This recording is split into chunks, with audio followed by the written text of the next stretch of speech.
The Prime Minister is effectively saying no deal is unstoppable if we want that to happen. Isn't he? Is that actually the case? What he's saying is that we're going to leave with or without a deal on the 31st of October. And the reason he's saying that is that this has gone on too long. It was actually the policy of the previous government, Theresa May's government, that no deal was better than a bad deal. And I heard her say that, as many people did, hundreds of times. And we've got to deliver on that. One way or the other, we are leaving the EU on the 31st of October, and that's what the government's focused on. But the Prime Minister's gone from saying it was a 1,000,000 to 1 chance that we wouldn't get a deal to now being, perhaps some would say, a little bit more realistic about it. It is looking unlikely, isn't it? The EU don't seem to want to be playing ball here. Well, these things can change very quickly, and we've always said that our first aim, our preferred outcome, is for a deal. But if we don't get a deal, we have to be prepared to leave without one. And that's very clear. That was always been the policy of the government, even 2 or 3 years ago, when this whole process started. We wanted to get a deal, but we should have been prepared to leave without one. But if we do leave without one, according to Operation Yellowhammer, hard border in Northern Ireland, shortages of food, fuel and medicines, that does sound pretty bad. You've got to be honest. I think there's a lot of scaremongering around, and a lot of people are playing into Project Fear and all the rest of it. We've got to prepare for no deal.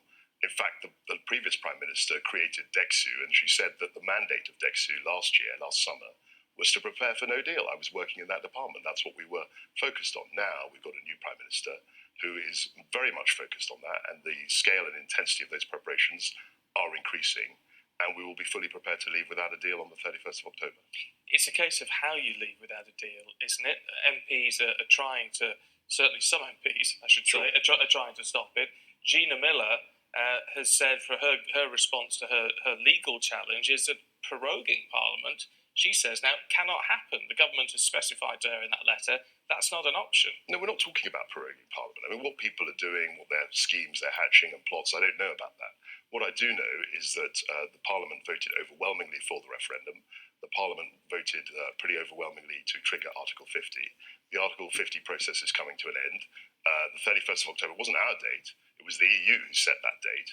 And we're very committed to leave by that date. And that seems perfectly logical to me. If the only option is to call a general election prior to the campaigning is happening before the 31st, an election on the 1st of November or whatever day that would be, is that an option that actually could be pursued? Is it something you would support? I don't think anyone is talking about calling an election. I mean, there's a lot of speculation about things like a government of national unity and all the rest of it. I don't see that as a way forward. In order to have a general election, lots of things have to happen, which I think, in my opinion, are unlikely to happen. But we'll have to wait and see. But the main focus of this government is to deliver the referendum and to leave on the 31st of October.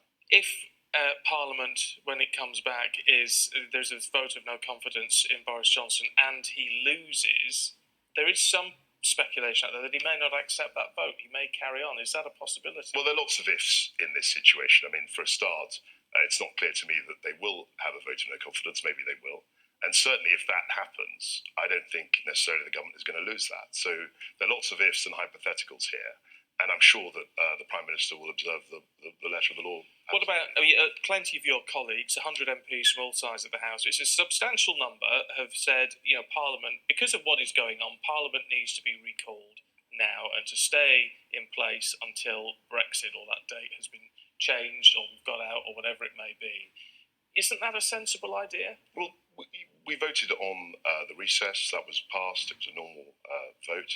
And also, I think that there'll be ample scope when Parliament returns in September. As you've suggested, there'll be lots of debate. There could well be a vote of no confidence, as you've said. I don't know. But there'll be plenty of scope to debate these issues fully when Parliament resumes in September.